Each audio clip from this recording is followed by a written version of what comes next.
তো দেখুন বন্ধুরা, আজকে আমি সাজের পিঠে বানিয়েছিলাম, মানে সমস্ত ভেজিটেবলস দিয়ে, মানে শাকসবজি যেগুলো ছিল তো সেইগুলো দিয়েই বানিয়েছিলাম আজকে।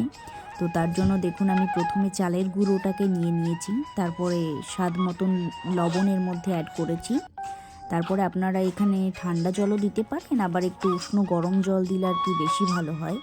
তারপরে দেখুন আমি এখানে সমস্ত সবজিগুলোকে সুন্দর করে কুচি কুচি করে কেটে নিয়েছি। তো কেটে রেখেছি, দেখুন এর মধ্যে আছে টমেটো, পেঁয়াজ, লঙ্কা আর হচ্ছে ধনেপাতা। তারপরে দেখুন আমি এই সবজিগুলো এর মধ্যে অ্যাড করে দিয়েছি সুন্দর করে।